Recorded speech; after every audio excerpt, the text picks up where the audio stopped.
Welcome back to Super Sentai Review, episode 61. This is reviewing episodes 18 to 23. Now, 22, 23, actually 21, 22, 23 are basically noteworthy episodes. I will get to those, don't worry.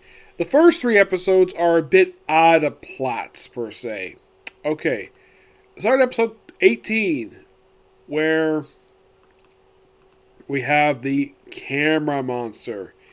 Or camera monger, anyways, yes. Okay, the plot of this one is that they want to create stars. So, they take basically a batter from a Japanese baseball team, a boxer, and a swimmer. By the way, the swimmer is a woman. Yes. Take pictures of these people and then basically use these three dark cubes they made and make them into these three actual people. And then basically, and here's the thing, they use this special like foam on their face in order to fool the Vulcan Vulcan Eagle Eye, which can see through everything. And it's something though that Vulcan Eagle does not use this thing to peep on women, despite the fact he has ability. Like he can, I'm sure he probably does not want to peek on the chief's daughter, because if he does, he'll probably get the crap beaten out of him by the chief himself. But there, girls, surprised I guess because he's somewhat of a gentleman. That's probably the reason why that he's like that. So, looking like, oh, it looks perfectly normal. And then, of course, they investigate, couple them per se. The swimmer does not get investigated very much, surprisingly.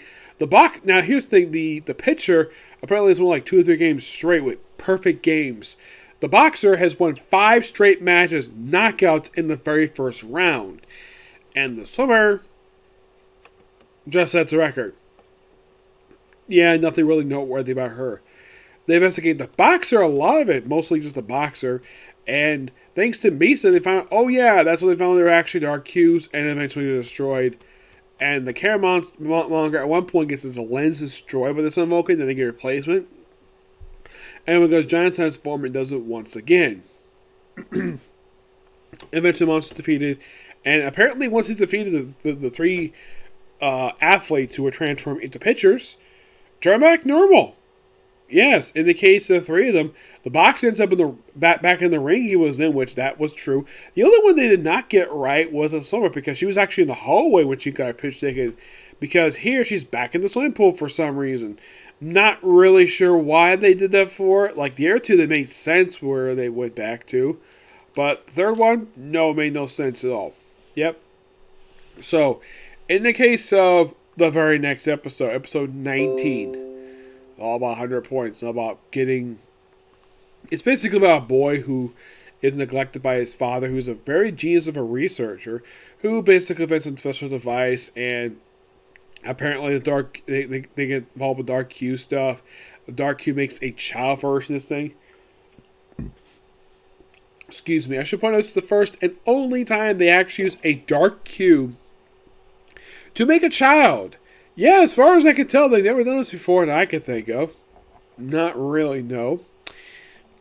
And of course, they eventually, when you find out that the one at the actual, let's just say the lab is not the actual kid. Yeah, this actually is found out by the actual who tells on to the chief about it.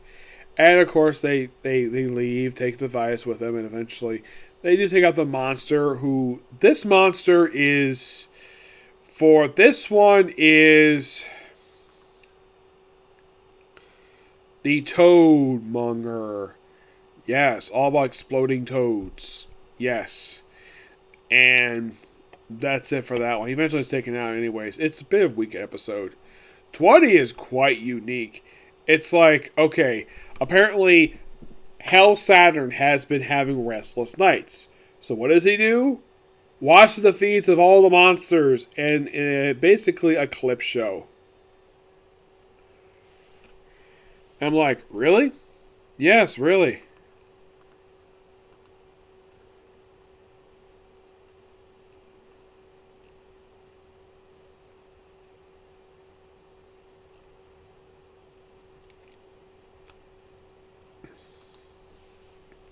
So, yeah, so this guy goes on a rampage. And, by the way, he had created a monster in order to go after the Sun Vulcan and pay back for all the defeats, all the grunts, Dark Qs. Yeah, the reference in this episode 20, there's no appearance by Dark Q, surprisingly.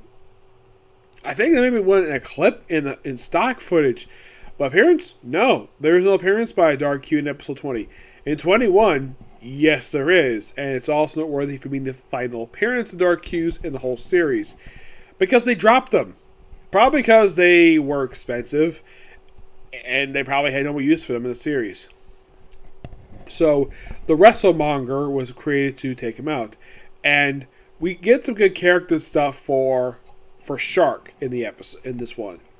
Where he gets injured. Eventually he's defeated. Of course, he apparently is a really strong monster.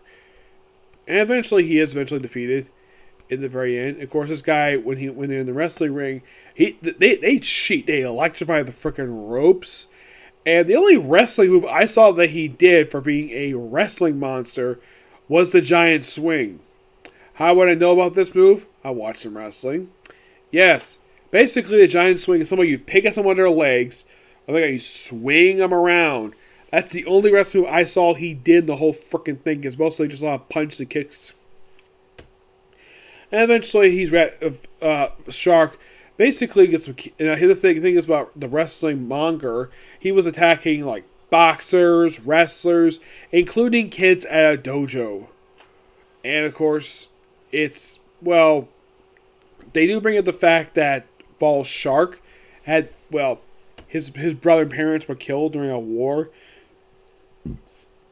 Excuse me, and his parents were archaeologists.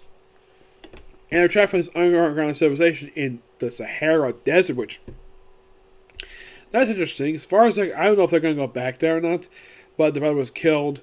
And unknown if, in fact, that the actual, if the Machine Empire, if they were involved with it, not known because they don't really go into it. And of course, the chief does mention that Shark actually personally, once the chief was starting up the Soul Squadron, Shark personally volunteered. He really wanted to join. We're like, that's interesting. Yep. So eventually you defeat the monster at the very end. It's a good character piece for him. 21. Of course, like I said, the last time you see Dark Q's in the series because they dropped them. Yes, 21. Even though that they don't really appear in the episode.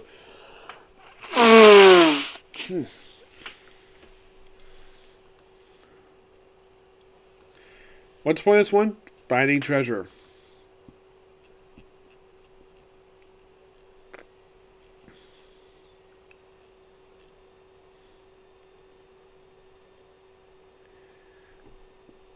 Now, I mistakenly thought this was the last appearance of one particular character who actually does appear in the following episode. Yeah, I kind of forgot this character, did appear for one episode before she got taken out here. And that was 01. I thought 21 was her last appearance. Nope, it was actually 22. So, yeah, so these kids, and this is very typical, their mother was a shell diver. And apparently the weird thing is, if you find treasure near Japan, it automatically becomes property of the Japanese government. Not the case in the U.S., no. Whoever finds it gets a chance to keep it. It's probably how the laws work in Japan. And of course, the kid wanted to keep the money because they're dirt poor. And, they probably get paid anyways. For a finder's fee. They probably should at least charge for a finder's fee every time they find this stuff. But at least that the Japanese government, they mentioned that the treasure they find does go to needy families, which that's quite nice of them to do. And the monster itself doesn't really play a role in the episode at all. In the episode when it shows up, it shows complete random. It's like they're on the beach and they're basically battling them at sea briefly. And they come to shore, and there's a monster just in the water. And of course, she's on toxic water. Okay. As far as I can tell, there's nothing in her suits because next shot, basically, he's in her suits are perfectly fine. They're not wet, surprisingly, and they're not really affected by it at all. It's not really a good episode, per se. It's not really something that... I like 20, which was a very good character piece for Shark. This one, I can't really tell who the focus character is this one. I mean, you could say possibly it's Misa, per se, but not really. Just the character, just take out some random you could say it's Misa because the fact that she's actually a friend of the Shell Diver, but not really. The brother gets injured, but he does get, you think he got kidnapped, but no, he will only join them, only get the money, and then of course he remembers, oh yeah, his sister's words did affect him, and of course he decides to turn against them and, well, help the Rangers defeat, well, the monster. And the very next episode is a very good noteworthy one because, like I said, 22 is the final appearance of 01. The reason is actually quite simple. She gets killed off toward the end of the episode. So the plot of this one is this. Using fossilized water to do something in Tokyo. Not really clear exactly what the plan is, but they do cause a panic, yes, when it's discovered that, of course, they do have it where a fisherman, well, first starts off with them at this underground facility that is somewhere near the Japanese coast. Where? Don't know. Where? I think it's like actually near this river per se, according to the chief. I don't know if this is true or not, where a lot of the water they get from this one river. So, some of the water, basically, they're creating acid leak in the river, and of course, a random fisherman who turns out to be the father of a little girl who's a friend of the chief's, who the chief loves her father's cakes. So he's a baker. Okay, so he goes out fishing, probably as a hobby of his, and he catches a fish, and it's a fossilized fish. And then he turns into a fossilized human by the horseshoe crab monger. I'm like, really? A horseshoe crab? Seriously. Completely off left field.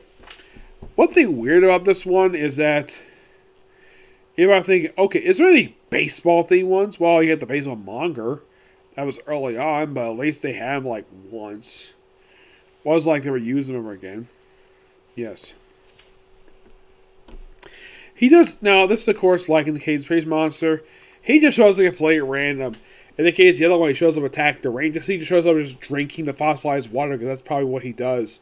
So, eventually the Rangers, the Soul Vulcan, does find out about the tainted water. So because of a massive water panic, we have to shove all the water in order to make sure that people are not affected. But that's actually quite ingenious to do that. That's quite safe.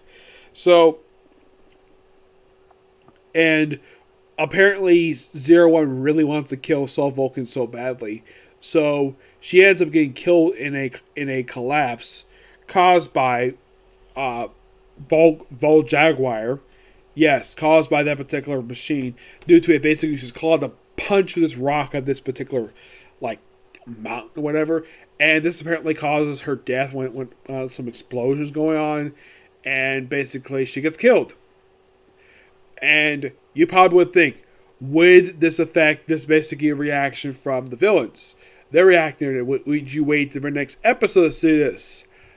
No, this actually happens at the very end of the episode, which I thought was quite cool. Kudos to them for doing that. And they eventually do beat the monster at the very end. Of course, the monster also tries to use the freeze water to fossilize the freaking shield that they use. And like the little dagger they use, which I thought was really cool. Yep. And now on the 23. This is a really big one. The episode starts off with basically where they're off in space. Where you see this capsule. And then we see Guandro. Apparently she's bringing this capsule to Earth. What's inside the capsule? A brand new character. The Amazon Killer. No, seriously, that's her name. She is, in fact, the new commander of the Zero Girls. And she remains the commander for pretty much the rest of this run from this very episode forward. Yes. So they basically pull something from Bad Fever J this time. So they pull something from, like, some other one. Where they bring in a particular character who's actually an associate of the general. Or at least in the case of Queen Hendra, associate of hers. Where she's a field commander in the Vader Army. Despite the fact the Vader Army doesn't exist anymore. They practically got wiped out by Denzime in the last season. She just bring up the fact that if she was here, she would have not had trouble with the Disaster King. She basically be handled no problem at all. Yeah, first time we actually have a villain from a previous thing get referenced in here. Which, that was cool. I like the fact that the writers just one remembered, oh yeah, this is sort of a semi-sequel to Denzi Man. So, and of course she takes on all the troops, easily beats them, and Hellstar unleashes his dastardly plan to destroy the Sun Vulcan base. And how does he execute the plan? By using his octopus monger, disguise him sort of like an alien. Bring it to the Vulcan base, and then he goes on a freaking rampage, destroying a lot of the stuff in there. And of course, takes a bit of suspecting, but at least the chief is actually a level head of all this. He says, okay, I need you to evacuate the base.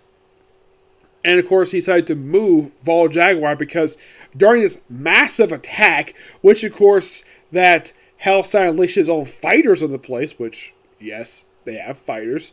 And he managed to destroy the gate which had been used since the first episode to launch Vol Jaguar.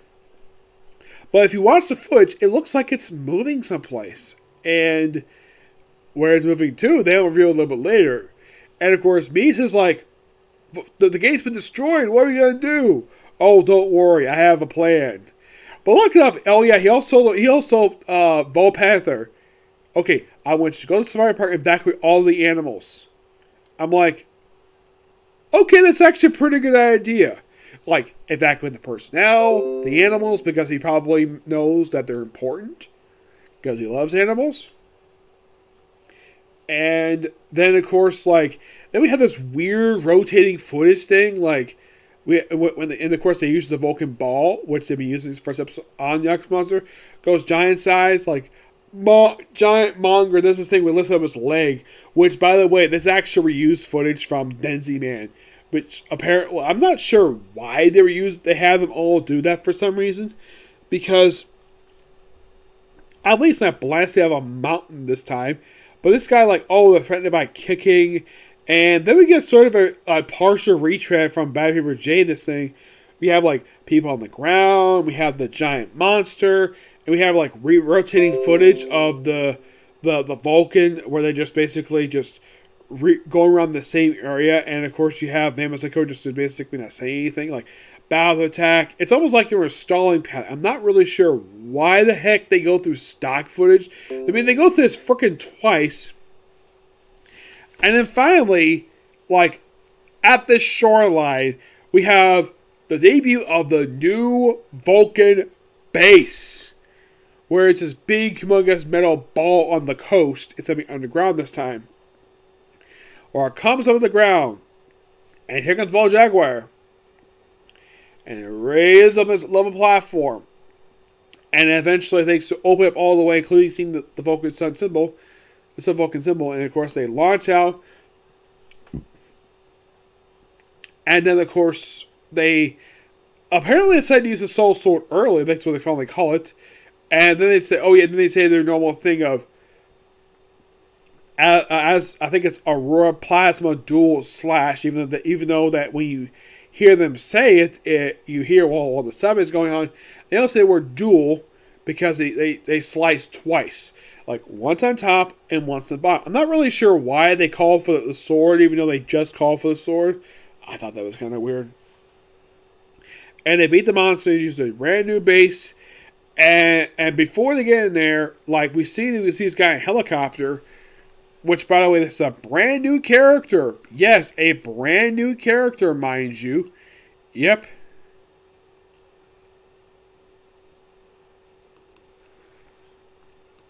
His name is Heba. Yep.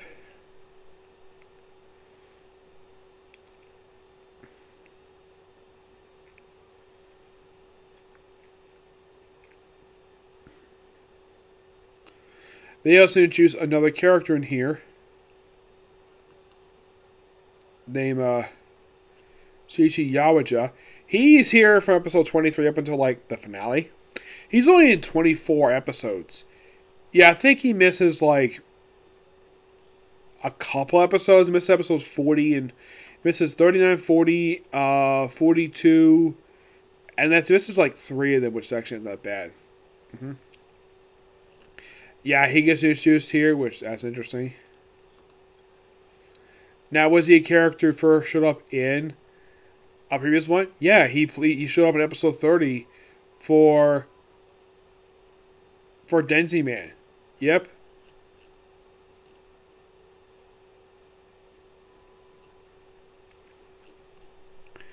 Yeah, he was leader of like 3 brothers who were gentlemen thieves from Denzi Man. Yeah, and they bring him back here as a regular character this one. Now, when you get to base, it's sort of like, oh, tour near base. All you see is the control room, which looks a little different per se. You don't see like the wood background that you did previously. It's like a blue wall now, which looks a bit nicer, but updated. I guess they probably needed it, probably because they got some extra money. And then Chief basically gets up, and of course they have the guy introduce himself, and then he tells the current Vol Eagle, who is Oishi, and tells him, Oishi, you're hereby ordered to report to NASA immediately. And they're like, why? They need your piloting skills. What for, Mass? The pilot the space shuttle to launch a space colony. I'm like, okay. And Heba, of course, is basically appointed new replacement as Vol Eagle. And he's pretty much, from what I can tell, the Vol Eagle from this point forward up until the final episode. Yes, this is also the first time ever in the entire history of Super Sentai where the Red Ranger gets replaced. Though overall, this is the third this happened. At least this was the only one replaced, unlike in the case of Battlefield J, where 2 of its members get replaced. And like in the case of Battlefield J, they did repeat something for this one. The replacement is a friend of theirs. Excuse me.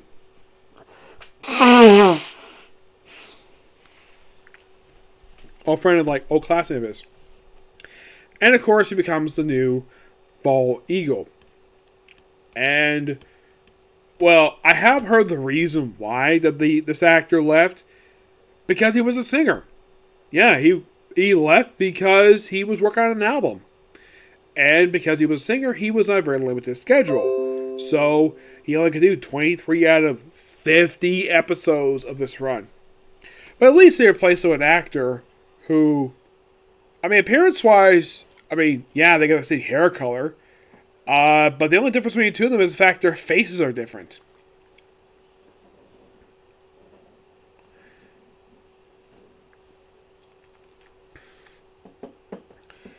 Yes, but that was the reason why he got replaced. Was because of him being a singer. Now, in my opinion of him as, well,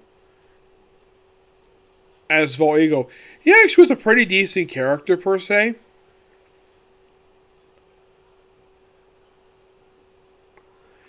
And other thing about him is that he didn't get a lot of focus episodes very much. Mostly it was a lot of basically Val Shark got a lot of focus episodes. Panther got some per se. In the case of Vol Eagle, I think he got 1 or 2 at most. He never got a lot to do a lot of the time. Usually it's Shark who does a lot of this stuff. Occasionally Vol Eagle got a chance to follow stuff, but not a lot of it per se. I think the guy did a pretty decent job of what he did. Yeah, for being a singer, he actually is a pretty good actor. Yeah.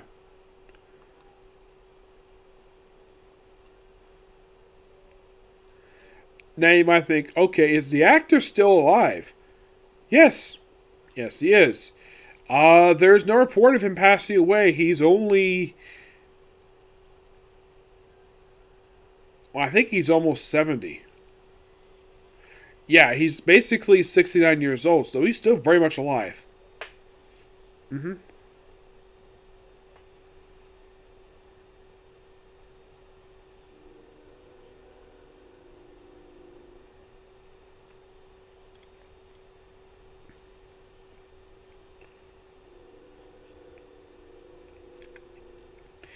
Yeah, you might ask, does this guy ever come back?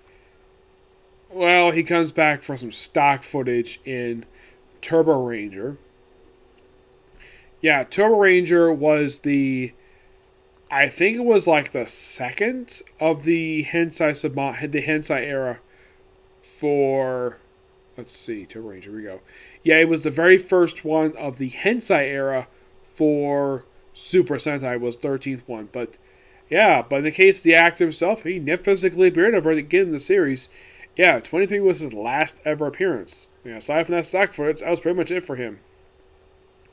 On the case of the other two, now in case you might be curious though, like, did the other two come back? Oh yeah, they come back. Mm-hmm. But it's quite interesting though to basically, like, how should we say this?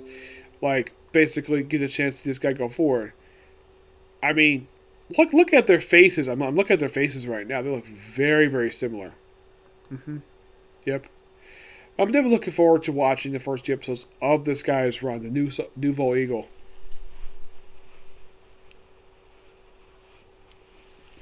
Yeah, before I take my break and work on my anime, which I'll work on that soon. Yep. But yeah, some pretty good episodes. I would say that of all of them per se, like, is there any particularly not really good episodes? I would probably say the one that's not very good plot wise is probably episode 18, 19. 20 is basically a good character piece, like I said, and of course the three noteworthy episodes of this batch is 21, 22, and 23. 21 for being the final appearance of the Dark Qs.